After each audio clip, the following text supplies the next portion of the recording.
three parts to this talk.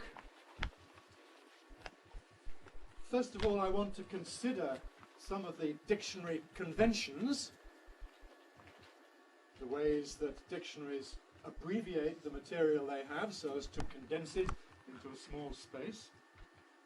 Secondly, I want to consider some of the characteristics of connected speech, the topic of our workshops. And thirdly, I want to tell you a little bit about what is new in the new edition of the Longman Pronunciation Dictionary, which is what brings me to Japan.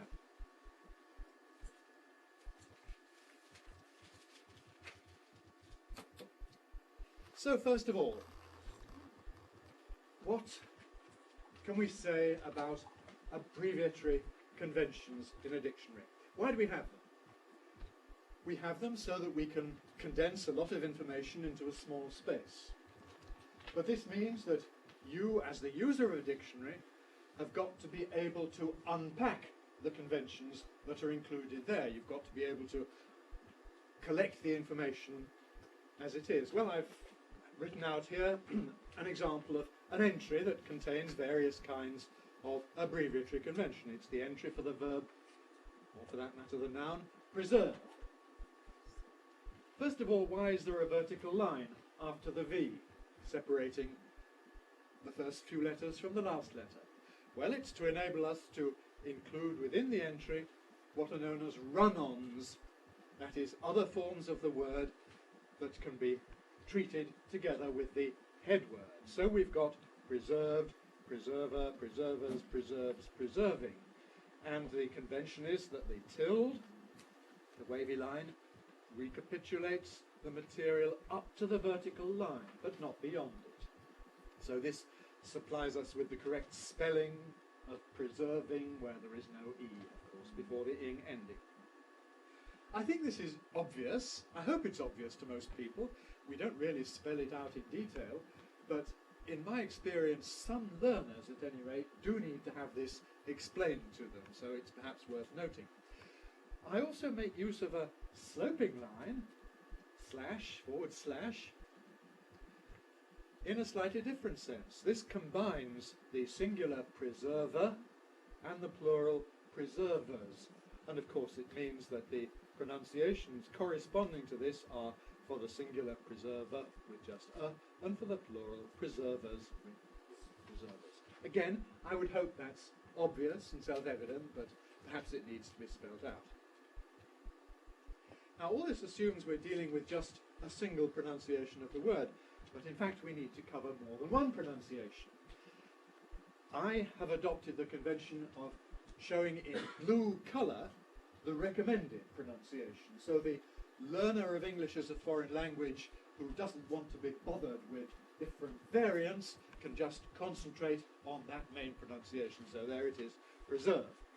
But a dictionary is also something else. As well as advice for the learner, it's also a document, a documentation, as we say, of the state of the language. One of the purposes of doing a dictionary is that so people can come in 100 years, 200 years, 300 years' time and look back and marvel at how English was pronounced back then. And they think, goodness me, is that really what they said in those days? Here we are documenting what it was. And I want to document some of the other possibilities, as Daniel Jones did, my predecessor. So, as well as preserve, I want to record the possibility of preserve, a pronunciation which is becoming more and more widespread, both in Britain and America, alongside the traditional we have pr. And then, in this second edition, we've adopted a slightly different notation symbol, this section mark, to indicate a pronunciation which is not received, not considered to be part of received pronunciation, but nevertheless quite a widespread one which you can readily hear from native speakers. So that's with a long vowel preserve. There are people who say to preserve rather than to preserve or to preserve. Doesn't matter, of course, for the foreign learner which you produce, and native speakers often won't realise that these are different unless they study phonetics and it's drawn explicitly to their attention. once it is drawn to their attention, they can make use of this kind of information when they want to compare different accents and see how people in different geographical areas or from different social classes pronounce the same word.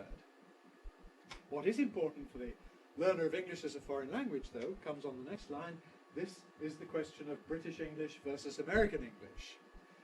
Those who are oriented towards American English must look after the double vertical line, because there is their pronunciation, again, cut back in accordance with the abbreviatory conventions. We don't need to reproduce the pr business. All we're interested in is the stressed syllable, which in American English has an R-coloured vowel, so Americans will say preserve, zerve, as against the British zerve, zerve. And that's explained by these two different phonetic symbols there. There are some dictionaries, the Kyoto, for example, that put the American first and the British one second. And for them, of course, the conventions will apply in the reverse order. We put the British one first, the American one second. But the information is all there. You can still recover the information. We have the same thing with the form, preserver, American preserver, again with the present. One slightly tricky abbreviatory convention can be seen in words such as straw. Now, in the new edition, we don't make any difference between British and American for the vowel represented in this word, even though phonetically the American vowel is somewhat opener. Americans would say straw, where we would say straw, straw, straw, subtle difference. But there are some Americans who say not straw, but stra. If you go to California, did you have a television program called CHIPS, California Highway Patrol? People driving around on motorbikes. What were they doing? They were enforcing the law. Law. Not the law, but the law, because that's what they do in California. They pronounce not straw, but stra. Now, the fact that this is in black, where this is in blue, tells you that this is a variant just for American English, but that the main American pronunciation is the same as the main British one. Okay, so you have to look at the colours as well and interpret it accordingly. If we don't go to a different colour for an American pronunciation, it means it's just a variant, not the main one.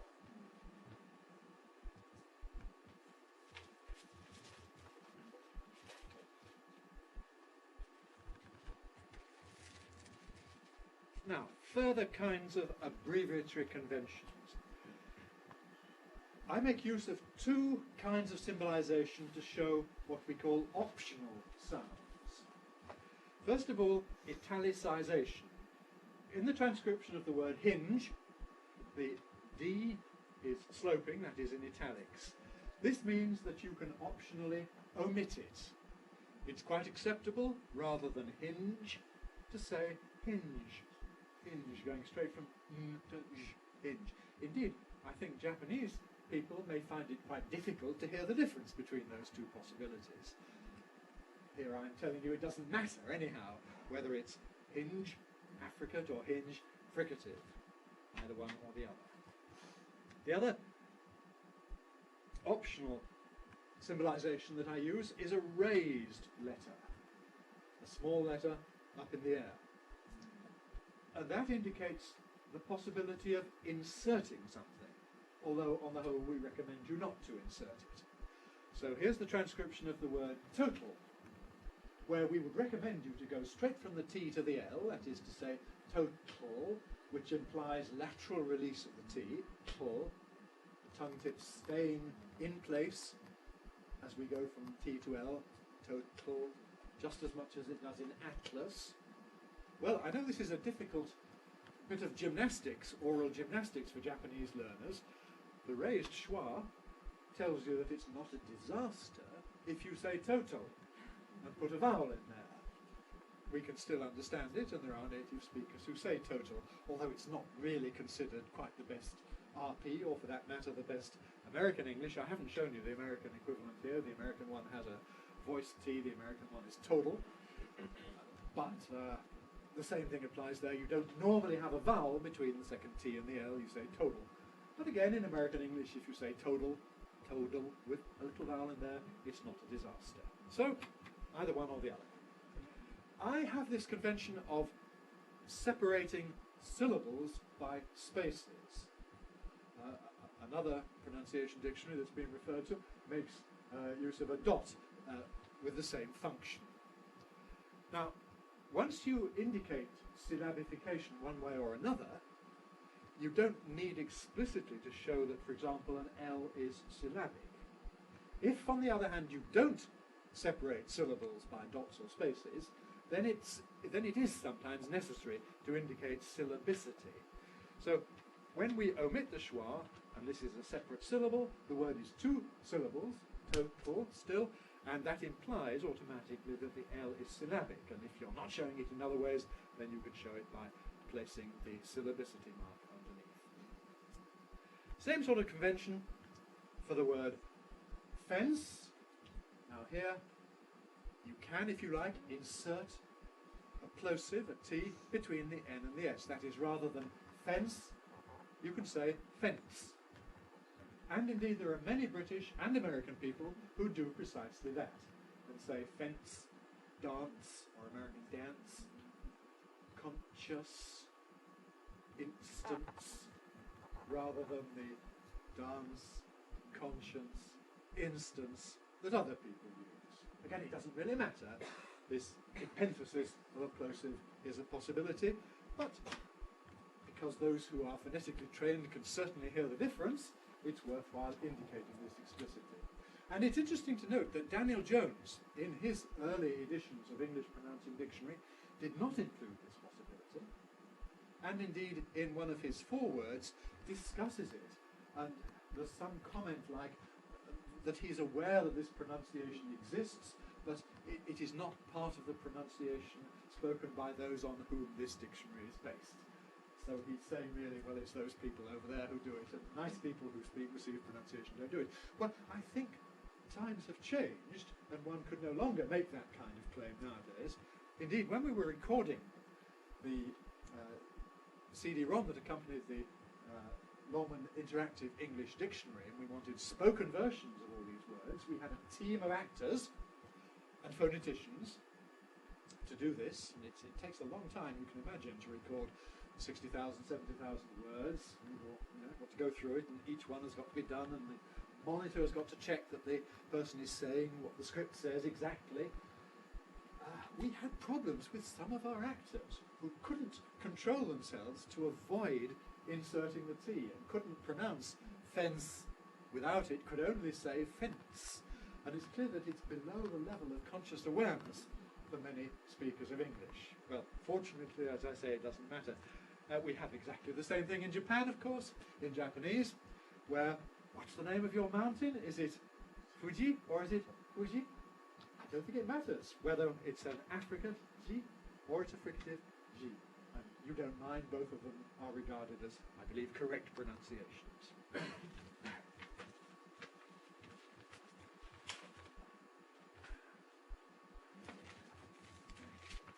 Now, this is not merely an abbreviatory convention in a dictionary. It also reflects a real active phonological process in spoken English. Here's the word cotton. Again, we show it with a raised schwa, because there is the possibility of saying cotton, although the recommended pronunciation is without that vowel, thus cotton. Cotton. So going straight from the T to the N, cotton.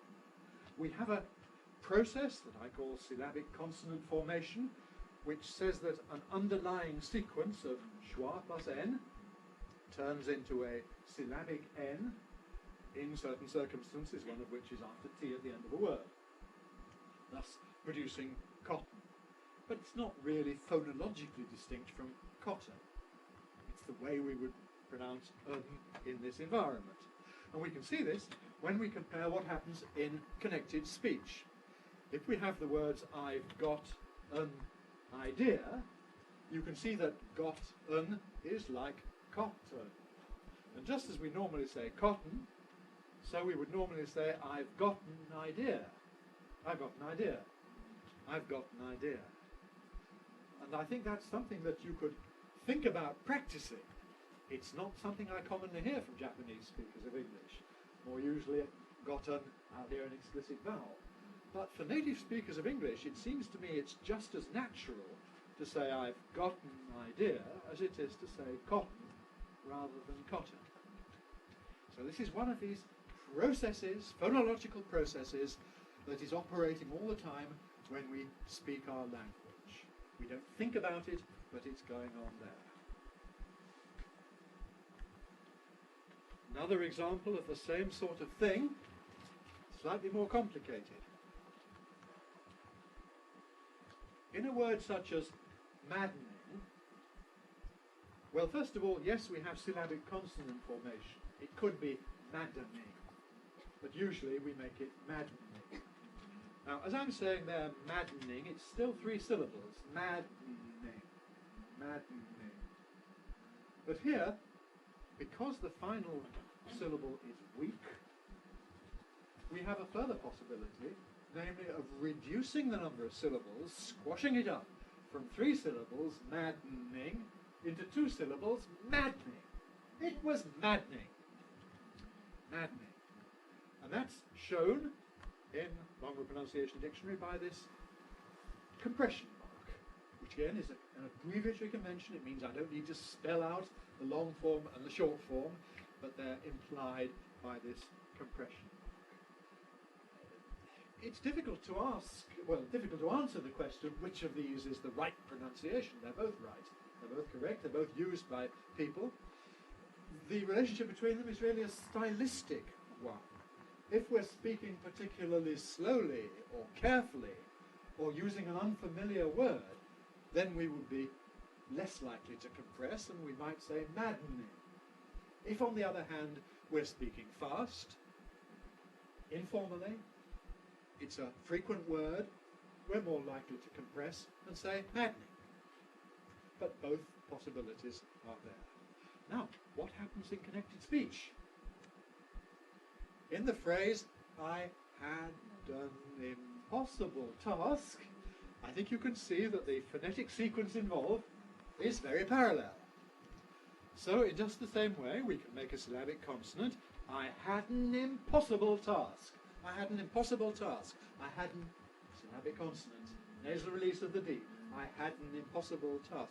Would you like to just try and do it yourself? I had an impossible task. I had an impossible task. Yes, if you wish to be American, you may say task. I don't mind at all. I had an impossible task. Here again, though, we can go further and we can compress. Im of impossible is a weak vowel, so compression is permitted before a weak vowel, and you can reduce the number of syllables to I had an impossible task. I had an impossible task. I had an impossible task. I had an impossible task. That's the sort of thing that happens in real, live, connected speech from native speakers. I think that learners of a foreign language ought to model themselves on the performance of native speakers. That's certainly what I try to do when I learn a foreign language. And if native speakers do this sort of thing, then I think it's worthwhile trying to imitate it, because if you don't, you won't sound native-like. On the other hand, if you take the attitude that all that matters is comprehension, being understood, then you can ignore all this because it doesn't matter. Now, there are quite a few words in English where we face a rather large number of possibilities because of the combinatorial explosion that results from these optional possibilities. If we take the word national,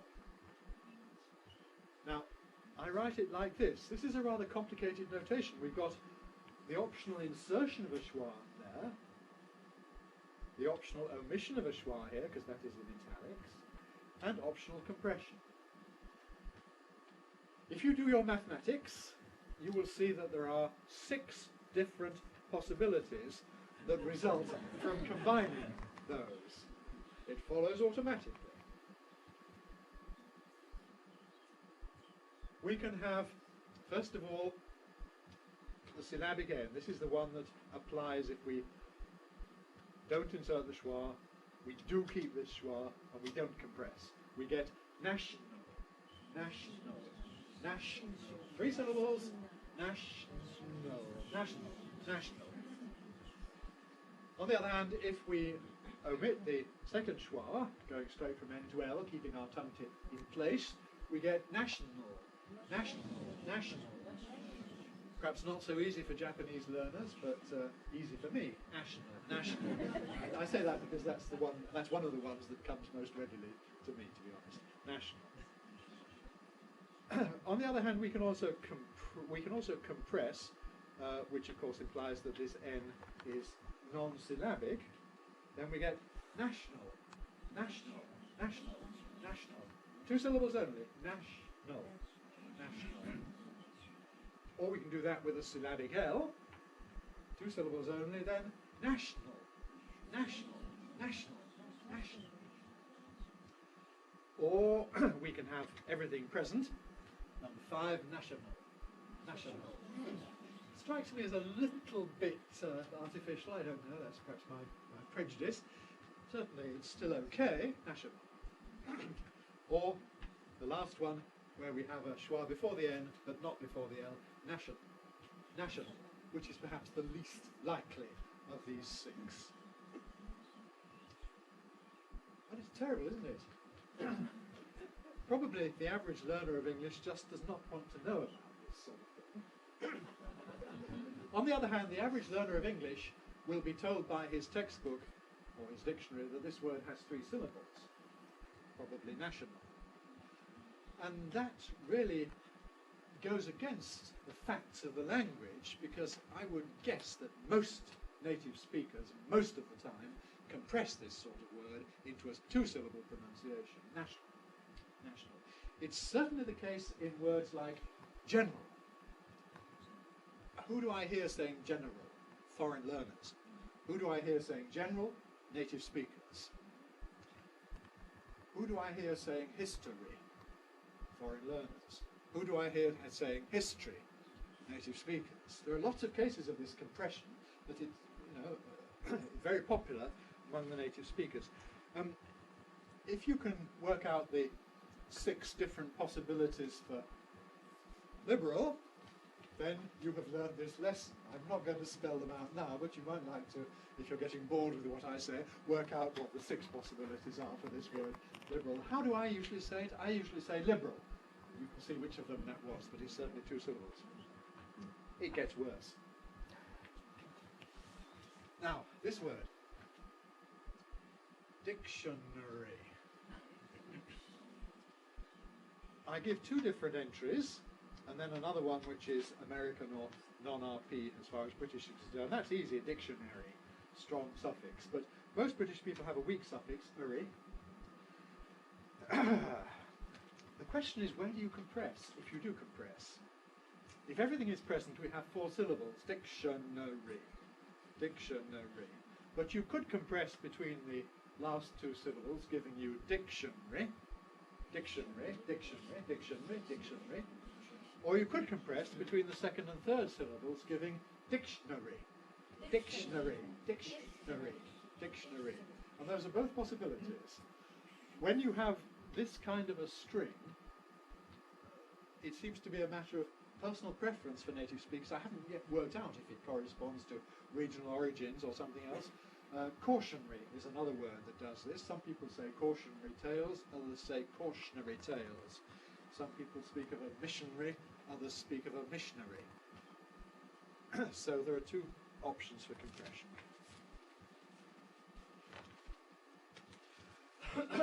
All of that sort of thing applies in connected speech too, but I don't think I'm going to take time to show you examples now. We may get them in the workshops. What this adds up to so far is that the form shown in the dictionary, that thing, doesn't necessarily correspond to what the native speaker says in connected speech. We start with a citation form. dictionary entry, how you say it in isolation, and we end up with a contextual form in connected speech. What we need to look at next then is what are the rules governing these contextual forms. First thing we can look at, as on your handout, is the question of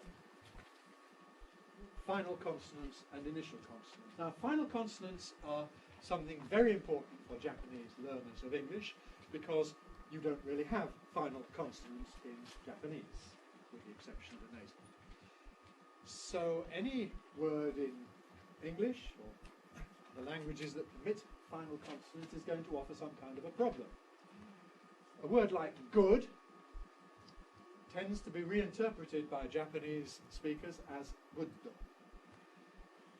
because you have to make it conform to Japanese pronunciation habits, which means it's got to have a vowel on the end. Why you double the D is another question which I don't think I have an answer to, but anyhow. What happens in English is that we don't have a final vowel. It's good, and there's no possibility of any kind of d on the end of it. Or do. Good. So when it's followed by another word, we must be able to go smoothly from that final sound of the first word to the initial sound of the second word. This is particularly awkward when the initial sound of the second word is the same consonant, as in the phrase good dog. Now, do we say good dog? No, we don't.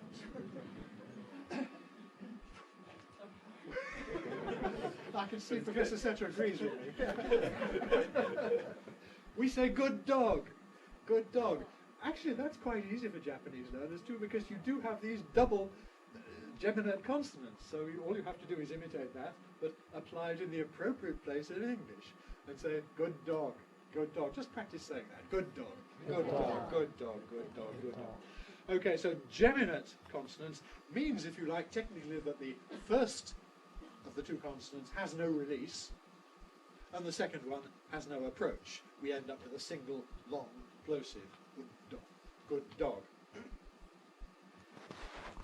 Stop pushing? No. Stop pushing. Stop pushing. Stop pushing. Stop pushing. Now, of course, in English, where you have double letters, they don't normally indicate double consonants. If we have the word happy, it would be a beginner's error to say happy. All right, it's Japanese English perhaps, but it's not English English. Happy has a single sound between the vowels, in spite of the two letters. It's only when the two letters belong to separate words, or more generally separate morphemes, that you get a double sound. So in stop pushing, that's fine. And indeed, stop pushing would not be possible, but you do get this double. It would be unusual to say stop pushing. Terribly formal, terribly careful perhaps, but really rather odd. So certainly ought to encourage learners to do that, stop pushing. Same man. Again, not same man, but the same man, the same man. It's a long the same man. You can easily construct phrases for all the other possible consonants of English. This side gives you this side. Why do I hear Japanese learners saying this side? It's not necessary, and you have a perfectly good model in Japanese for long S's. So let's use it and say this side, this side, that time, that time.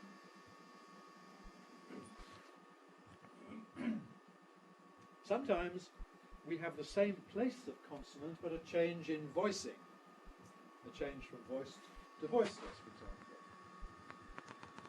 What happens in a phrase like bad temper? Do we say bad temper? No, we don't. We say bad temper. We keep our tongue in place, just like a double T, but it starts voiced, bad, and then becomes voiceless. Bad temper. Bad temper. Again, the D has no release, the T has no approach. Bad temper. Just practice doing that. Bad temper. Bad temper. Bad temper. Bad good times. Good times. Good times. Same thing as a different place of articulation in big cake. That's a big cake. Big cake, big cake, big cake. Not big good, but big cake, big cake, big cake. Now, in all of those examples, we had consonants at the same place. The same consonant repeated, or just with a difference in voicing. But of course, quite often, you get a change of place of articulation from one consonant to the next. So what happens in a phrase like big boy? Big good boy? No. Big boy. Big. Do you hear the g release? Big. No, you don't. Big boy. Before I can release the g, my lips have come together for the b. Big boy. So the back of my tongue makes contact with the soft palate for the g, velar consonant. Big. Air is held behind that closure. Before I release it, I brought my lips together for the b. Big, big. You can't hear the release of the velar because it's masked, as we say, by the bilabial articulation. Big boy. You can't actually hear that release. Big boy. In very careful pronunciation, we can say big boy, but it's not natural in ordinary speed running speech. There we will do this masking and say big boy. Big boy, big boy. And to get fluent pronunciation of English, I think you have to imitate this kind of phenomenon. Big boy, big boy.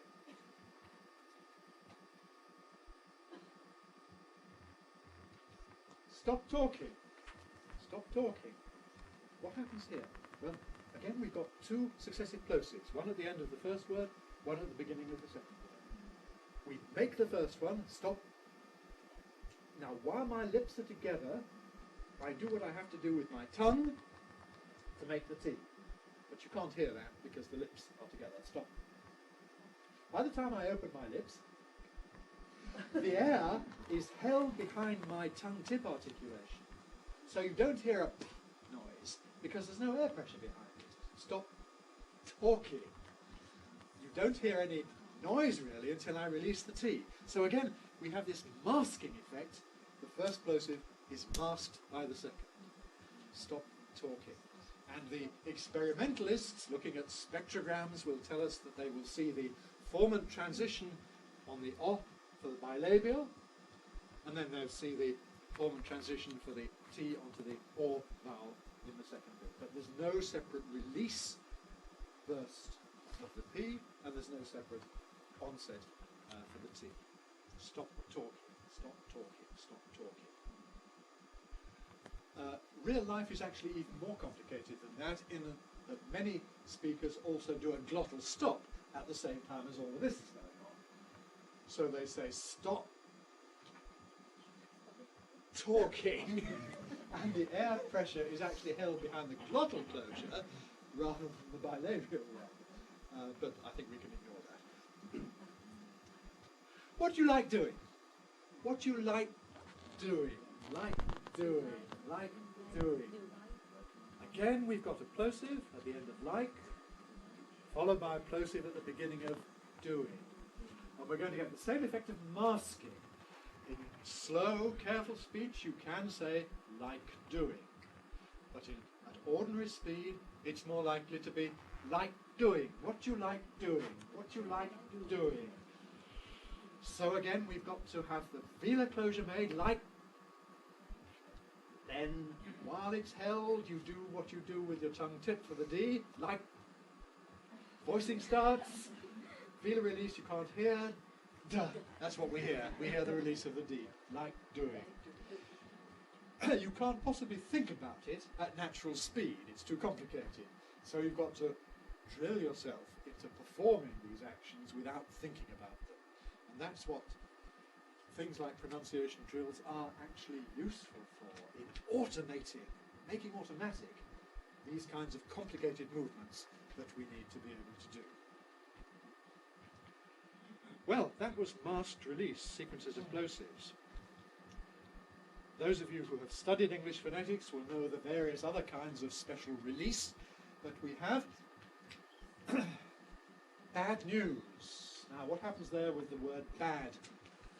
Ends in a D. Do we hear bad news? No, we don't.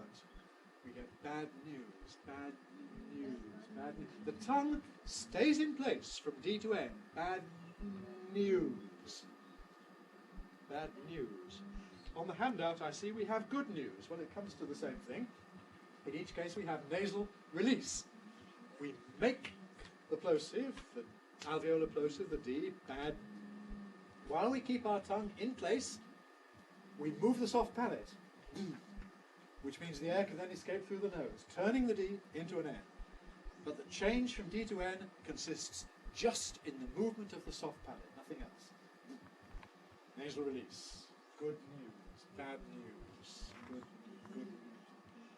Just the same thing as we have in words like midnight or kidney. Now, within a word, it would sound very odd to say kidney or midnight. You really must not do that. You must practice until you can say kidney, midnight. And when you can do it within a word, gladness, then you can do it across a word boundary. Good news. And I will congratulate you. Meanwhile, I may have to wish you good luck in your endeavours. This is another kind of special release. This is known as lateral release. Here, we make the D, as always, with the tongue tip on the alveolar ridge, good. But we have to turn it into an L. L, as you know, is a lateral, tongue tip contact in the middle, but the sides free to allow the air to escape over the sides. How do we go from D to L? We move the side rims of the tongue. We keep the tongue tip in place. Good luck. Good luck, good luck, good luck, good luck. Difficult thing for Japanese learners to do, good luck. You can bite your tongue tip to make sure it doesn't move, good luck. I mean, not when you're really speaking, but when you're exercising this maneuver, you've got to be able to do it moving the side rims of the tongue, not moving the tip, good luck. It's the same as what we have in words like middle, medley, badly, sadly, yes. All of them involve lateral release and also in connected speech across word boundaries like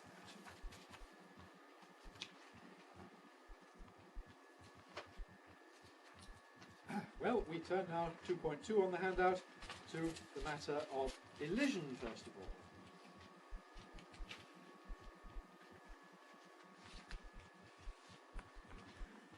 I always feel rather sad when I hear a Japanese learner saying something like, pass the day. Because making a great effort with a sanata to get it all present, what do native speakers say? They say the first day. We don't bother about that T. We don't say first day. We say the first day. It's the first day of the rest of my life. The first day. The first day. We can optionally omit this T, and we choose to do so very generally in running speech. The first day. I heard somebody saying last summer. It should be last summer. Last summer, last summer. Here we get our long S, just as we were looking at a moment ago. Last summer. No T in there. We don't bother with the T. We don't need to say last summer. We could perfectly well say last summer. Now, it's worthwhile telling you about these elisions because they make it easier for the Japanese learner. So you need anything that will help, you need to make use of. And if consonants can be omitted, and these ones can be omitted, then why not encourage your learners to do so? They were left behind. Putting them together, they were left behind. But you couldn't give that T. You can say they were left behind. They were left behind. They were left behind. And in ordinary, casual conversation, this is perfectly acceptable. Well, as you will know from the theory books, you can do this whenever you have a word ending in a sequence of voiceless sounds. So ST and FT are the commonest ones, but it applies to any sequence of voiceless sounds.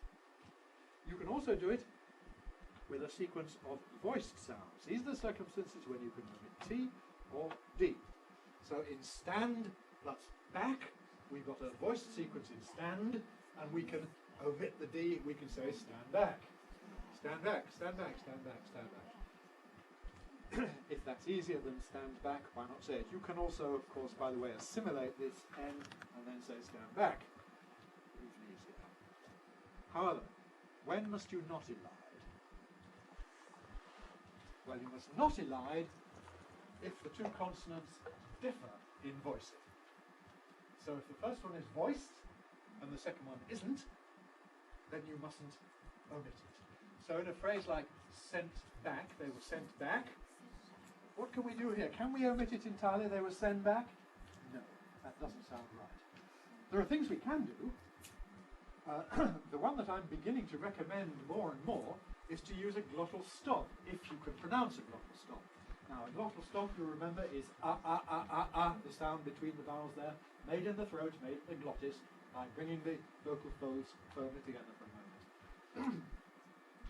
If you can say sent back, sent with a glottal stop, that's an absolutely acceptable way of pronouncing it. Sent back, sent back, sent back. Alternatively, you can have an alveolar T, but it's going to be masked. Its release is going to be masked. Sent back, sent back, sent back. Indeed, it's difficult to hear the difference between a glottal stop with a masked release and an alveolar stop with a masked release, so why bother? Sent back. You could also assimilate the whole business and say sent back, making it bilabial, but there's got to be a moment of voicelessness. There must be some voicelessness in the middle to indicate the presence of the T. This is, of course, how we know the difference between send back, present, and sent back, past. I'd sent back the presents. I'd send back the presents. I'd sent back means I had sent back. I'd send back means I would send back. So the difference between had and would can be indicated by the presence or absence of a glottal stop. Think about it. Which brings us, anyhow, to assimilation. Oh, I've missed milk bottle. That's another example. The L is voiced, the K is voiceless, so you mustn't omit the K. Milk bottle, you can't say mill bottle. Right, assimilation. Dealveolar assimilation, the most typical kind. Alveolar consonants change to the place of articulation of the following consonant, particularly T, D, and N, and in a restricted sense, S and Z. I'd be delighted. I'd be, rather than saying I'd be or I would be, no, I'd be a long B is what you get as a result. I'd be delighted. I'd be delighted. I'd be delighted. I'd be delighted. I got bitten. I got bitten by a mosquito. I got bitten. Got bitten. Now, it starts off as a T, got bitten. Masked release, got bitten. It can be assimilated to bilabial by the bilabial following, got bitten, or it can be glottal, I got bitten. Got bitten. There's the symbol for the glottal stop, if we want to show it explicitly. Indeed, many speakers use a glottal stop for the T in bitten as well, and then say, I got bitten. I got bitten. And although for somebody of my age it's not really the thing to do, for your students, indeed for most of you, it's perfectly okay. All my students nowadays say bitten rather than bitten. I have a funny old-fashioned, old fogey kind of pronunciation, and I use nasal release in this kind of word, I have discovered.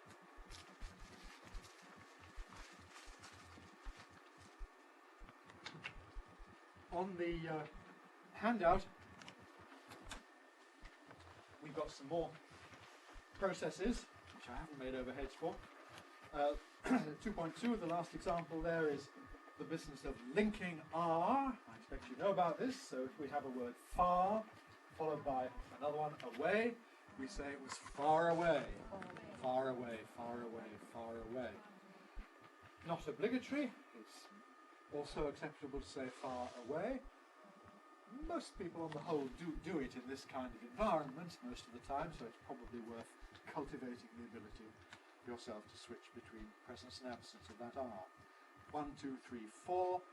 4 things, but 4 apples, because apples begins with a vowel. 2.3 on our handout, the use of strong and weak forms. I think you know that English has about 50 or 60 common words, grammatical words, which have 2 different pronunciations, a strong form and a weak form. Where we use the strong form, basically if it's emphasized or if it's in certain salient positions in the sentence. Otherwise, we use a weak form. So we have words such as can with a weak form can, pronoun we, weak form we, pronoun them, weak form them. And in a sentence like, what can we tell them? What can we tell them? It would be normal for native speakers to weaken those words. We've got unweakenable what and tell, but everything else is weakened. What can we tell? What can we tell them? What can we tell them? What can we tell them is odd. Why is it odd? Well, because native speakers use strong forms in this sort of position only for special emphasis.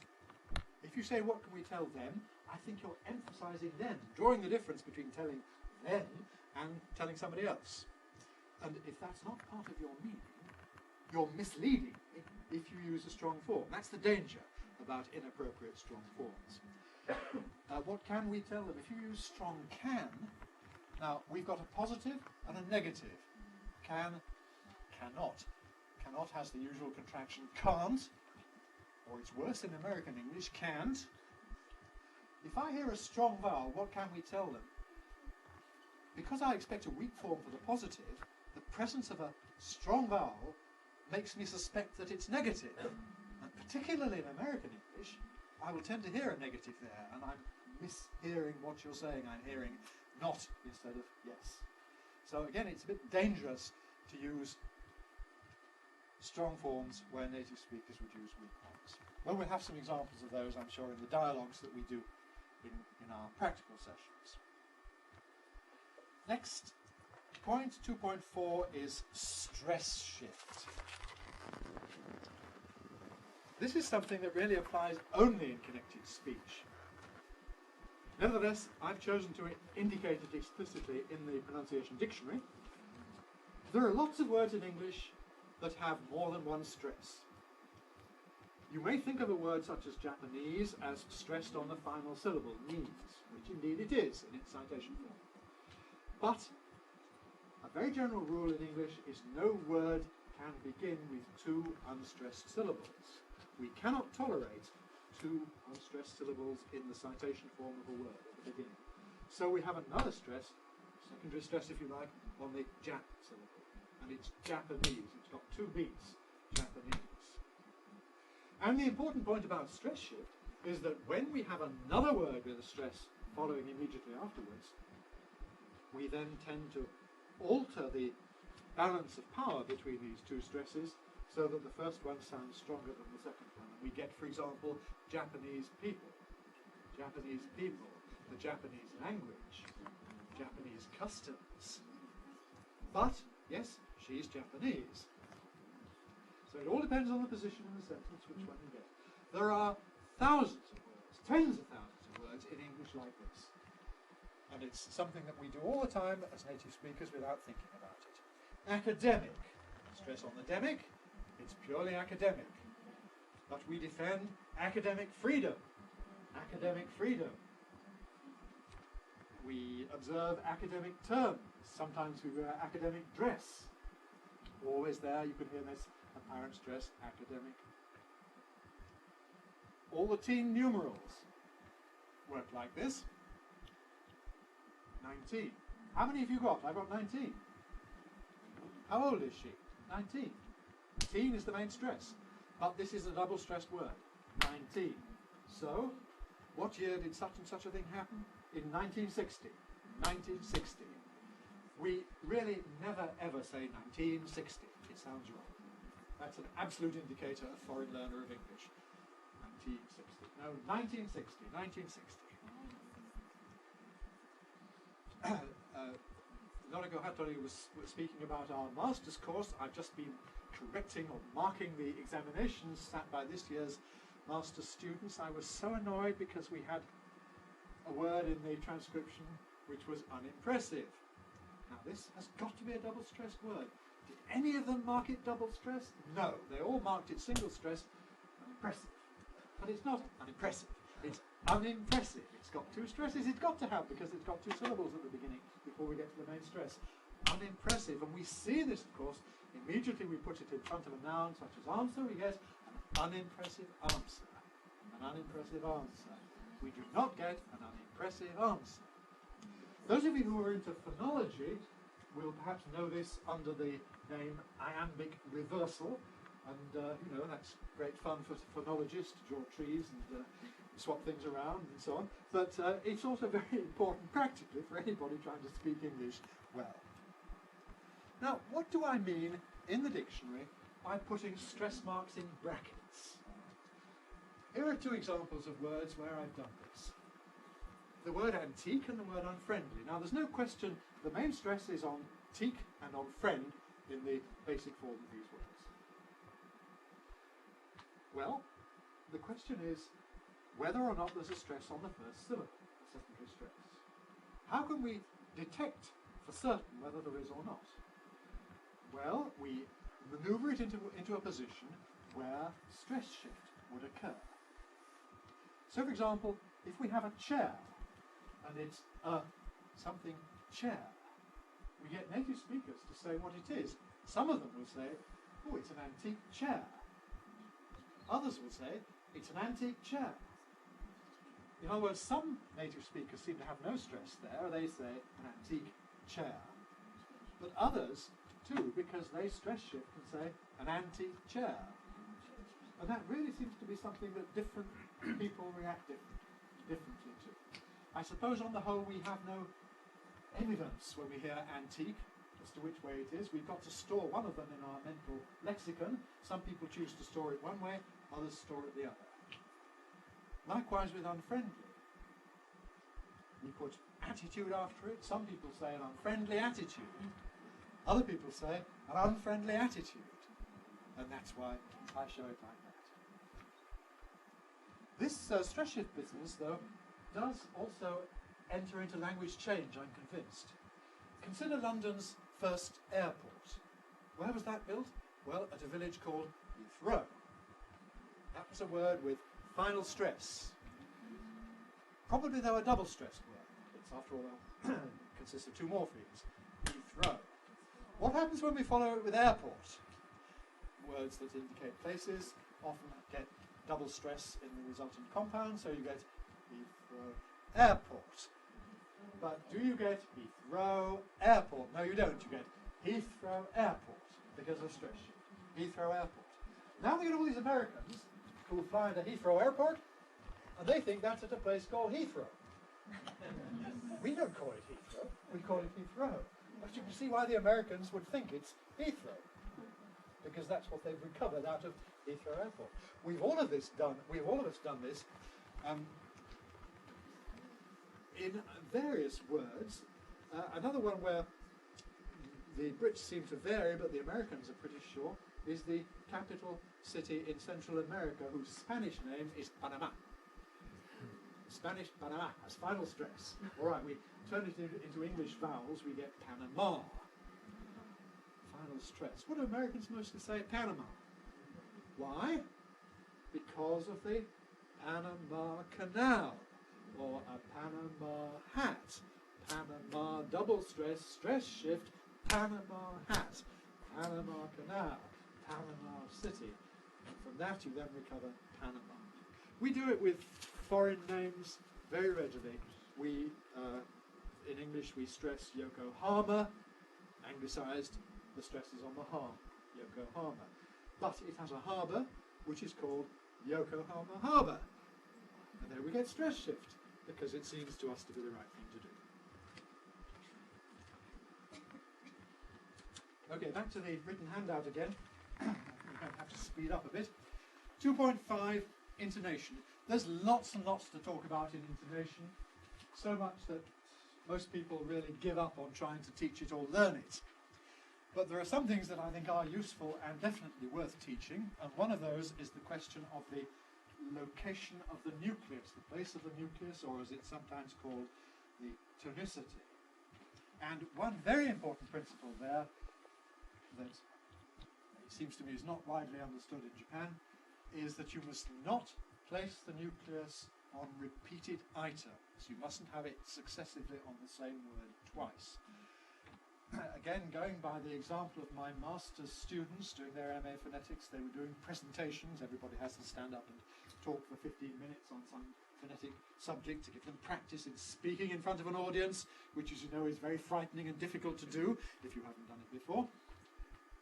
One of my students there was making a list of sounds she wanted to talk about, and she said, we've got velar plosives and we've got bilabial plosives. Sounds wrong to an English ear. You can't say that. Why not? Because in each intonation group, plosives has the nucleus. It doesn't sound right to say velar plosives and bilabial plosives. The way a native speaker will say it is, well, the first thing is we can negotiate velar plosives, for example, but the second one must then be and bilabial plosives. Because we've just mentioned plosives, it seems that we're repeating it. We don't want to put the nucleus on a repeated word or a repeated idea, so we put it earlier. It seems to us that plosives adds no new information, and so we don't put the nucleus on it. Well, this principle is quite easy to state, but it seems to be rather difficult to apply it in practice, so bear it in mind when we look at our dialogues in the practical classes. Now, the next item on the handout, I apologise, it's got a misprint. The English phrase is credit card. The Japanese equivalent, of course, as you know, is kurejibo kado with a D. Sorry about that. The example, though, is relevant because it's the matter of the stress in compound nouns. English has lots and lots of compound nouns, and most of them are pronounced in English with initial stress. That's the stress is on the first of the two elements. And so here is our example, credit card. In Japanese, on the other hand, as I understand, you typically, in such a compound, will put your accent on the second element. And so when you borrow this word credit card, it comes out as kurejibo kado. But if you said a credit card in English, that would sound rather odd. You would only do that if you were contrasting it with some other form of credit, contrasting it with a, I don't know, a credit, what else is there? I don't know, anyhow. That will be when you get, all right, a credit check. Oof, we don't say that, but all right, yes. A credit invoice, a credit statement, a credit note. So, all these compound nouns, bear in mind, have initial stress. In UCL, we run a summer course. Our Japanese visitors tend to think of it as a summer course. But it isn't a summer course. It's a summer course. And thank you, Professor Taniguchi, for that example. Okay. After we've done all these things, then we end up with our contextual form of the word. Well, the last few minutes of my talk I want to devote to the new edition of the dictionary, just looking quickly at some of the things that are new in the second edition. So it's back to overheads now.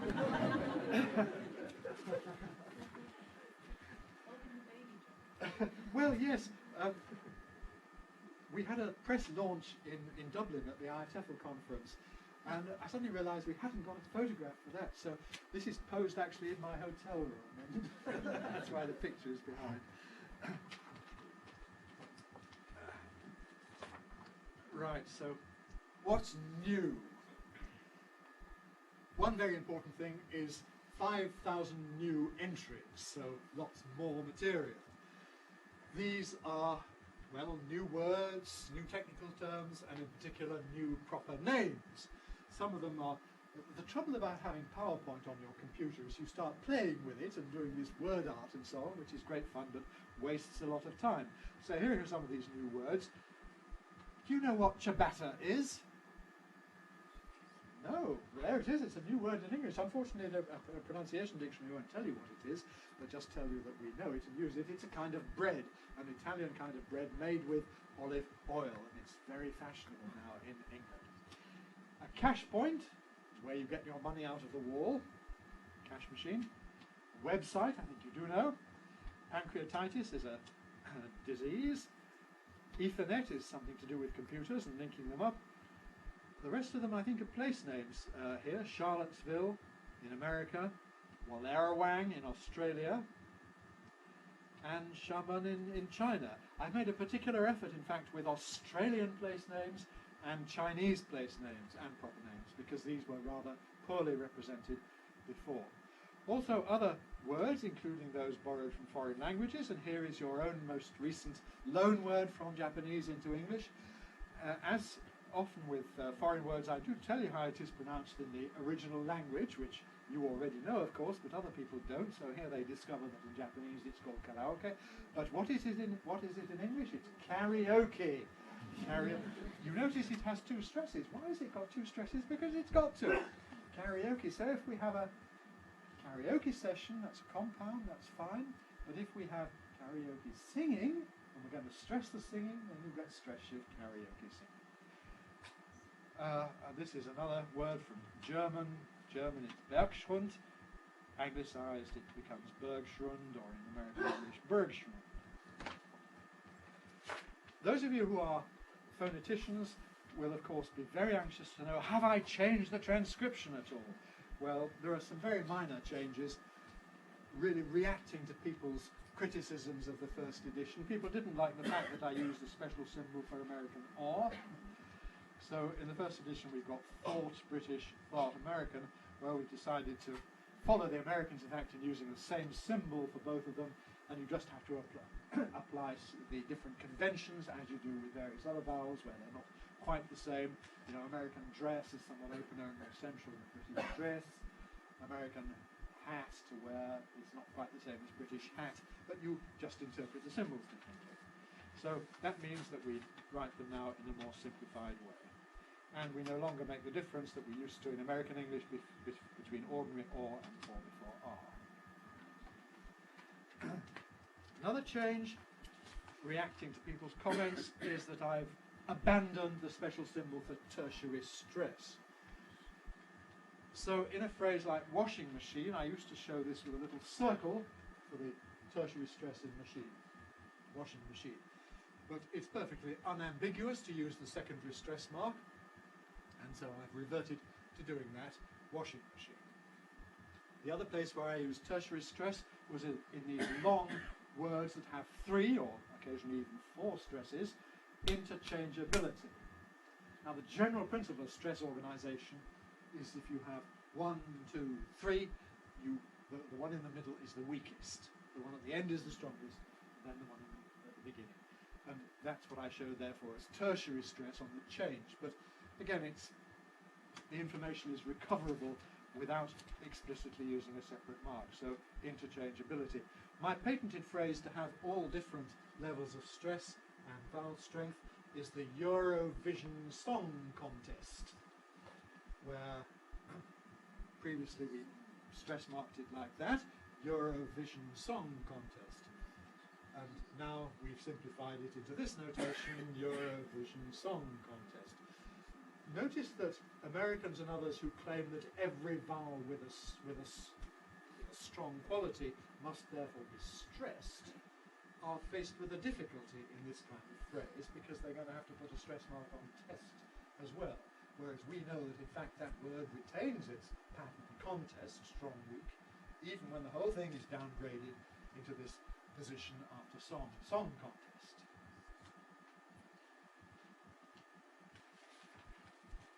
There are also some changes in the notation of foreign languages. So those of you who've done my MA course will be very interested in this, of course, and others who may be interested to see as well. Previously, in German, the open schwa, I represented it with the vowel of English love, but it isn't quite the same, and it's really rather better from a German point of view to use an explicit open schwa symbol, so there it is, Wagner. Wagner. Pronounced in English, of course, with an ordinary schwa, Wagner, but that's different. The Russian sh, we now write it with the T italicized for shof, because it's omittable. You can say it either with a plosive for shof, or without it for shof. You'll be interested to know that I've changed the notation of Japanese pitch accent. Previously I used those sort of corner marks, Japanese scholars customarily use. But after all, I am using IPA. There's no reason why Japanese should be an exception to the principle of using IPA for all languages. So I've now used IPA for Japanese pitch indications as well. And I use the secondary mark for the automatic upstep on the second mora, as in Tokyo, and the ordinary stress mark before the accented mora in things like Kyoto. I hope that's more or less correct. Well, that's all great fun. The other important change in the new edition, though, is the new pronunciation preference surveys. Now, I had one of these in the first edition, a fairly minor one, just of British English. Since then, my student Yuko Shitara has carried out a survey of American English preferences, and I've carried out another and much bigger survey of British English preferences. So all of this information is now collected. And you can see these graphs if you prefer, to display the information visually. Here, this is the graph for the word absorb. This is one of the big mysteries. It's clear that we have a choice. We can either make the fricative voiced, absorb, American absorb, or we can make it voiceless, absorb, American absorb. Doesn't matter which. Some people do one, some people do the other. But when I ask them, you can see we get this difference according to age. The older speakers in America and in Britain were fairly evenly divided. But the younger the people were, the more likely they were to vote for Z, for the voiced fricative. So we've clearly got some kind of, I don't know, standardization going on. We've decided that we're going to have a Z in this word, and we're gradually agreeing what we're going to do. The big mystery, though, is that when I compare this with the word absurd, which was also in the survey, and which you think would be very parallel, some people say absurd, some people say absurd, some Americans say absurd, some Americans say absurd. To my great surprise, though, they voted differently. Only about 20% of people voted for Z in absurd. Most people voted for S, absurd. I haven't any explanation of this, but it's one of these fascinating facts about documenting the language. And since I had 2,000 people answering my questionnaire for British English, it means that the chance of this arising just by chance, the experimental error, is really vanishingly small. It must be a robust result. And it's something we just have no explanation for. Well, I have another complete talk, of course, about the survey, which we'll have to have on some other occasion. I'm going to finish now by just briefly mentioning our summer course. Forgive this brief commercial for the summer course at University College London, but quite a few of you have already been on this, and I know you enjoyed it. Others of you may be coming this year or coming at some time in the future. We hold it every summer, 2 weeks. There are some leaflets at the back, pink leaflet about it, which you can look at. We've also got a website. There's the website address. It's probably rather too late to start thinking about it for the year 2000, but do think about it for 2001 or 2002. If you haven't been, you'd be very welcome there. And with that improving thought, I thank you all very much.